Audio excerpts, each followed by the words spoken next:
So, good morning. So, before we begin, uh, let me quickly introduce myself. My name is Ayyapan Ramachandran, and when I was studying my 6th standard back in school, I scored a minimum of 95% in all the subjects that I worked on. And I continued that academic diligence all the way through 10th standard, where I scored a CGPA of 9.8 out of 10. I was an excellent student, but I did not settle there. I applied even more sincerity, even more diligence towards my 12th standard board exams, where I scored a whopping 473 out of 500. And this helped me get into one of the top 10 private institutes in Chennai, where I enrolled in a course in chemical engineering. I loved all the subjects there: mass transfer, heat transfer, thermodynamics, and I applied the same rigor and discipline and studied very well. And I graduated with a gold medal and the distinction certificate from the college as president. But even before I graduated, because of my good communication skills, I got placed in a private company, technology company here in Chennai, where I was handling their internal and external communications. I grew up the corporate ladder quickly. I was a quick learner, so I grew up the corporate ladder quickly, and I worked with the top management. And 5 years down the lane, I thought, why not come out and start up on my own? And that's how my company, my storytelling company, Tellable, was born. So at Tellable, we help students like you and professionals like you use storytelling, tell stories in professional environments. We do a lot of trainings. We are going very fast, growing very fast. Our people are excellent. They collaborate very well with each other. Our employees are very happy. And I think at this rate, we will be one of the best startups in India, so fast growing best startups in India. Wasn't that one of the most boring, self-obsessed introductions you've ever heard? Wasn't it irritating to hear me talk about myself, my score, my achievements, my performance?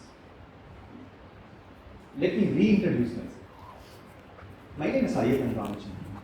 Back in school, even when I was in my 6th grade, I used to be a very shy kid. I avoided group discussions. I avoided answering the teacher even when I knew the answer, because I used to be shy and also not very good in English language communication.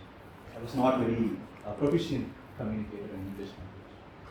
But when I entered college, when I met a lot of people from different backgrounds and mingled with them, I not only learned to communicate effectively, but also creatively. But I had to undergo a lot of embarrassments, a lot of experiences and embarrassments to come there. So soon, when I was about to complete my college, I was very decent in my communication and my shyness dropped away. This helped me get into a technology company where I was handling the internal and external communications for the team. But that is not to say life was easy. Once I got placed, I don't say that life was easy. I settled and I made a lot of mistakes at work. Fortunately, my management was very kind and patient in order to coach me and train me, and they brought me to a level that I was to a decent level, to a decent performance level. And in 5 years down the lane, 5 years time, I was confident enough to come out and start up on my own. That's how Tellable was born. But a startup founder's life is not so easy. It's a bed of thorns. Every day we face a lot of challenges. Employees are always fighting between themselves in the company. You have to manage all that. Sales is not easy. Finding people or customers to work with is very hard. But yet, we are able to push through. We are able to go ahead because of our collective passion to do good work, to do story. How's this for an introduction? Do you see a difference? Do you see a difference? How is this for an introduction? In both cases, I was trying to introduce myself. But in the first case, it was all facts and figures. But in the second case, I narrated a story that you were able to probably connect with at some point, a story that maybe you enjoy listening, especially a story that you were not irritated to listen. So that's what we are going to see. How to tell stories, how to make yourself appealing to the people you speak to. So how is the status of professional communication today? Heavy on the data and jargon. If you take any student's resume, it's filled with their 10 standard marks, 12 standard marks, their college grades and all that, the subjects they studied, the skills they have. But very less on stories, and absolutely no words and failures. Remember, I was talking about my shyness, I was talking about my poor English language communication. Right? I was being open about my challenges, I was being open about my hurts and failures. So all these are missing when a student today goes and sits in an HR interview, presents his or her resume in an HR interview. Why are we not telling stories? Why are we not telling more stories? I find that when I interact with students, there are a few 2 to 3 misconceptions that prevent them from telling stories in HR interviews or in any professional environment. We all assume, we all believe that everyone remembers everything they read in the resume. We give a resume to a HR professional and we believe that they're going to read it completely, they're going to remember all of it completely. No. Please remember, the HR professional you're going to meet has been reviewing thousands of resumes, meeting thousands of candidates like you, and is going to see 1,000 more people in the next few days after seeing you. Right? So the chance of them recollecting you, your grades, your marks are very, very less. So don't try to dump all the facts about your resume and believe that they are going to remember you.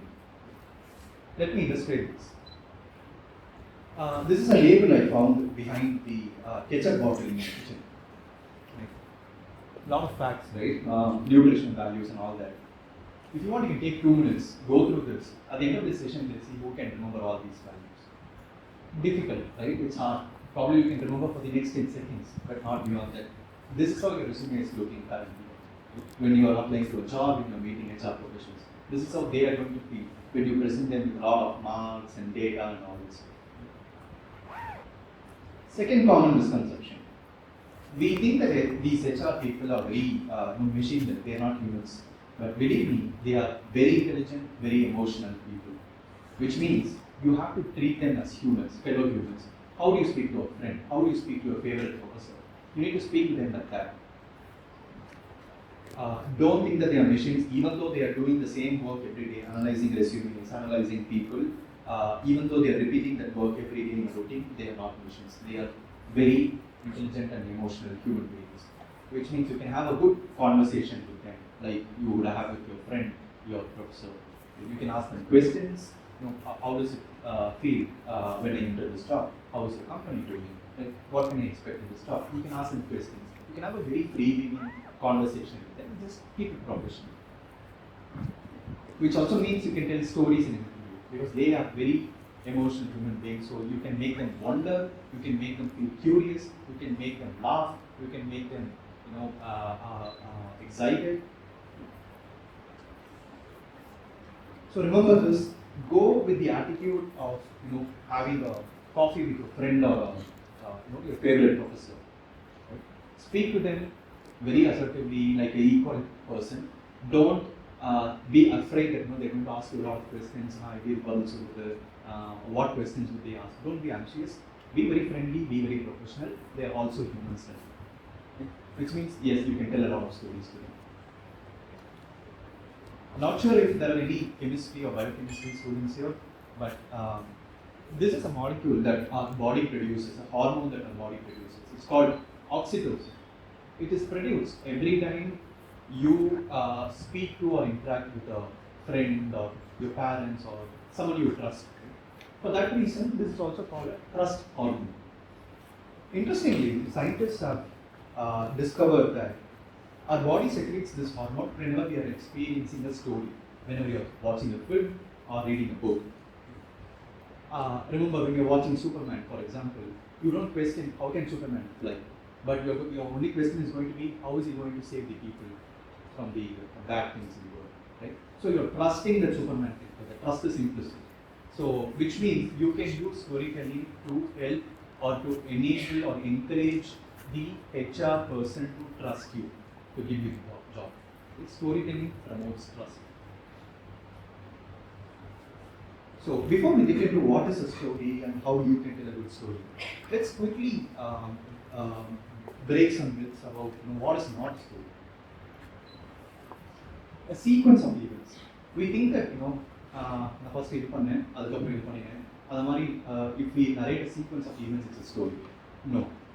In the first introduction, if you remember, I was talking about 6th standard performance, 10th performance, and 12th performance. That is not a story. That is just a sequence of events. So, the queen died, difference between the king is not a story. So, a sequence of events is never a story. Long explanations is not a story. Okay? I did this, I did that, I scored so much. Talking about you and you, just you, in a long way is not a story. Long explanations are not stories. So, super. Now that we have cleared what is not a story, let's get into proper professional storytelling and how you can do it. But before that, who's telling the story? You are telling the story. Now, let's understand you first. What do you want to be? What do you want to become? Only when you understand who you are, what your strengths are, what your weaknesses are, where your interests are, you can tell a very genuine, authentic, unique story. Take it from me, you are not your friend. Even though you are living in the same hostel block as your friend, even though you are traveling the same colleges as your friend, you are not your friend. So, I'm doing this because my friend is doing is not the right answer. Right? If they are applying for a GRE or GATE and you are doing the same thing because it's your friend, no. If they are applying for a particular company or a job and you want to do the same thing just because your friend is doing it, that's not the right way. You are a very unique individual. You are a unique identity. So first you have to understand who you are so that you can tell a good story. So you have to do some introspection. You have to analyze what your strengths are, weaknesses are, what you want to do, what you like doing, what excites you, what sends fireworks in your mind, right? What is interesting for you. Right? Some interesting profiles from LinkedIn to give you an example of what I mean. For example, what are you studying? What department do you do? CSE. So if someone is asking you who you are, please don't say I'm a CSE engineer or computer science engineer. Right? That is a label given to you. Label that the industry gives you. Who you are is basically your purpose. What do you want to do? What do you want to achieve? What do you want to become? For example, see here, there's a person called Karthik Nagarajan. He says, making dads fit again. And at the end, he says, fitness coach. Fitness coach is a label that the industry has given him. And he has used in the last, that he has put it in the last part of his profile. What does he say first? Making dads fit again. Probably he was a father who was not fit, so that he couldn't do his chores, so that he couldn't handle his kid properly. So he made that his purpose. So similarly, what is your purpose in life? What do you want to do? Similarly, the second profile, she says, trauma survivor and warrior, mental health coach, positive psychology practitioner. So positive psychology practitioner is probably the label that the industry has given her, like CS engineer or IT engineer, mechanical engineer, whatever. But what does she do? She's a trauma survivor and warrior and coach, mental health coach. That is her purpose. That is what she wants to do. Right? So identify your purpose. Only when you identify your purpose, you'll be able to tell good stories. Fantastic. What is a story? There are 3 elements to a good story. First is show, don't tell. What I mean by show, don't tell is, I'm not asking you to draw and show or visualize and show and put an infographic. No. What I mean by show, don't tell is demonstrate and don't tell. For example, in all your favorite films, right, the director or character does not come on the screen and say, hey, this is the hero, he's a good guy, sympathize with him. No. The hero is shown doing a lot of good things, fighting the bad people, saving the heroine from danger and all that. And they're showing that he's a good guy. They're not telling that he's a good guy. Right? So similarly, a good story is when you show and don't tell. For example, if you want to say that, I love mass transfer. One way of saying it is, I like mass transfer, which is doubtful. The person that you are saying to may not believe it. Another way to say tell it is, I love mass transfer, and I especially love reading Tellable's mass transfer. He explains mass transfer concepts in a different perspective, in a unique, engaging perspective. Right? You are demonstrating that you like mass response transfer. You're showing that you response transfer. Let me give you an example. I found this on the Apple MacBook website. So Apple does not say our lithium-ion battery, charges in 5 minutes. It runs for 10 hours. It has this technology, that technology. We have engineered it in a distinct way. They don't go into any of that nonsense. What Apple tells us, New York to Singapore on a single charge. They are demonstrating the lifetime of their battery, right? They're not telling, they're showing, right? So I want all of you to attempt this.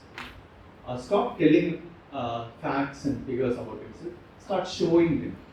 Right? Instead of saying, probably, I like physics, you could say, I love reading Richard Feynman's articles on physics. Right? Something similar, right? Whatever you want to tell, show it, don't tell it. One way to remember this is show don't tell principle is a reason to believe. It could be a reason to believe. Right? Instead of telling, can you give them a reason to believe? Second point, make them feel something. Every good story, every good film makes you feel something, right? You are on an emotional roller coaster ride. You are happy first, and then when the hero and the heroine meet danger, you are anxious about their safety, their success, and then you are again happy when the hero successfully fights the villain. So it's an emotional curve, right? So all good stories are good emotional journeys. So when you're telling a story, make sure that you include emotions, emotional words. A few examples. So in the first poster, they are using the emotion of fear to convey their message. Third good principle that contributes to storytelling. Embrace vulnerabilities. What is a vulnerability? Anyone here? What's a vulnerability? Exactly. Vulnerability is a weakness. Typically, what we do is when we are facing a HR professional or typing out our resume, we would tend to hide away all the weaknesses, just focus on the strengths. But believe me, everyone knows that no one is perfect. Right? The moment you are going to give a very polished resume to an HR professional, he or she is going to smell that something is wrong. So everyone knows that no one is perfect. So don't try to hide your vulnerabilities. Don't try to hide your weaknesses.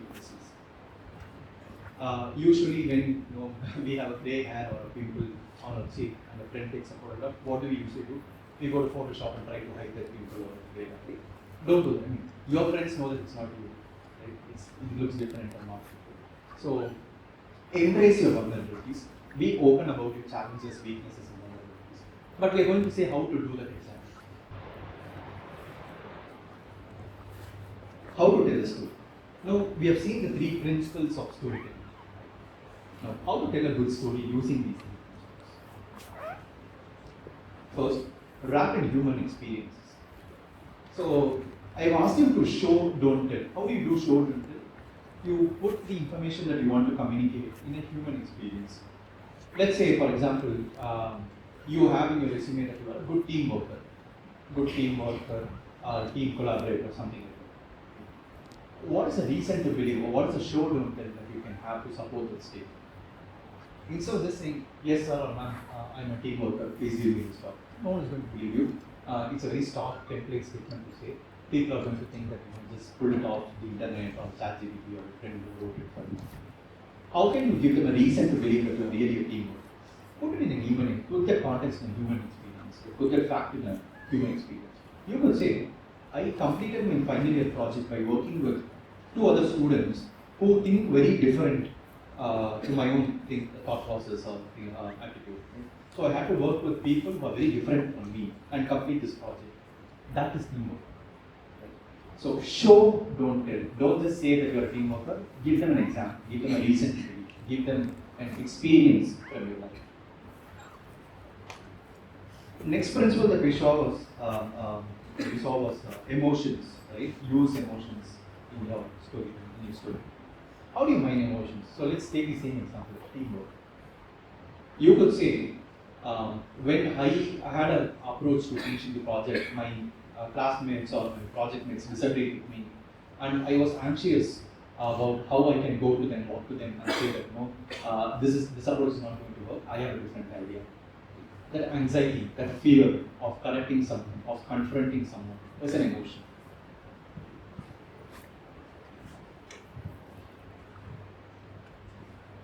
Second, be vulnerable. So we thought that we have to be, we spoke that we have to be very open about our challenges, our mistakes. How do you do it in a very professional way? Right?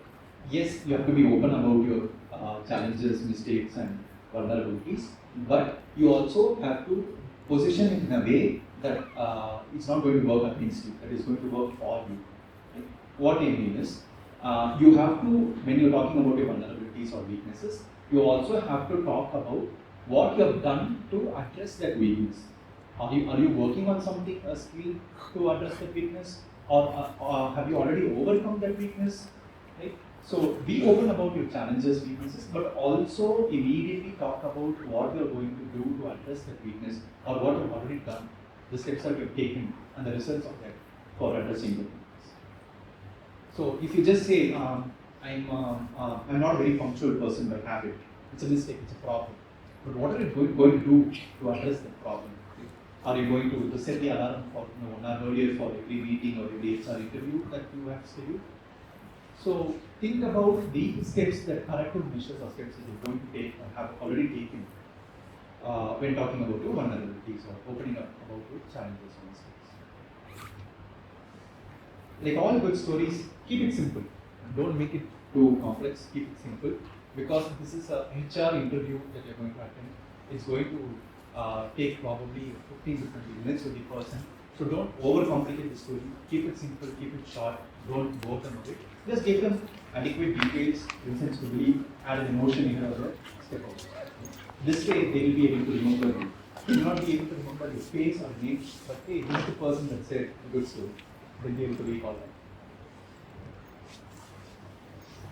Especially live the story inside out. If you're saying something on paper, don't contradict that in your actions. Live that story. If you're Amitabh Bachchan on screen, be Amitabh Bachchan in real life also. Be whoever you are on paper and in real life. Today, unfortunately, I see a lot of students using ChatGPT or Gemini for writing their resumes or using Canva templates as is for their resumes. Remember, ChatGPT or Gemini is going to throw the same, vomit the same response, same points for almost everybody who's going to use it, right? Or same or similar response, right? Which means the HR professional could sense that this is template, this is stock, this is AI, this is not this person. Right? So be unique, write it out. Probably a better way of using ChatGPT or AI is to write your resume and then put it there and say, hey ChatGPT, correct it for spelling and grammar, make it longer, make it shorter, or whatever. Right? But the core idea of response should come from you, from your personality, from your identity, from your purpose. Like all skills, storytelling is also a skill. So try, you may not succeed immediately. Feel free to be open to making mistakes, learning from those mistakes, and retrying. Right? It's just like learning to ride a bicycle. Right? You won't get it the first step itself, first moment itself. You have to keep working at it. You'll fall down. Pick yourself up. Try to learn. Try to be at it consistently until you master it. One last word of advice, caution.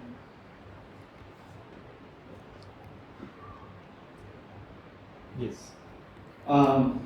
During this interview, in your own, once you get a job in your own company, in your professional environment, remember, don't be a hippo. What do you see there? Hippo. What is the feature of the hippo? What is a very unique, distinct feature of the hippo?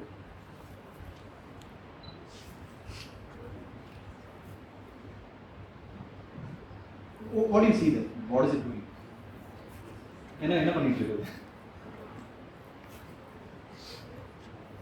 A big mouth. You see a big mouth? What do you also see? A big mouth. Then what? Sorry? Small ears, right? Don't talk more than you listen. Is the idea. Don't keep talking. Communication is also good listening. What is listening? Listening. So, understanding of listening.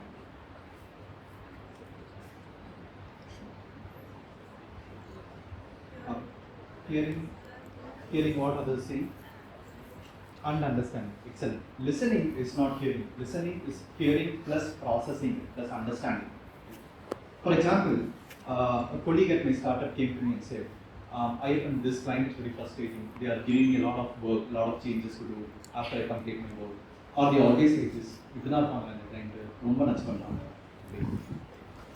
if I heard him, if I just heard him, I would respond very factually. I would say, Amma, இந்த client எப்பவுமே இப்படிதான்.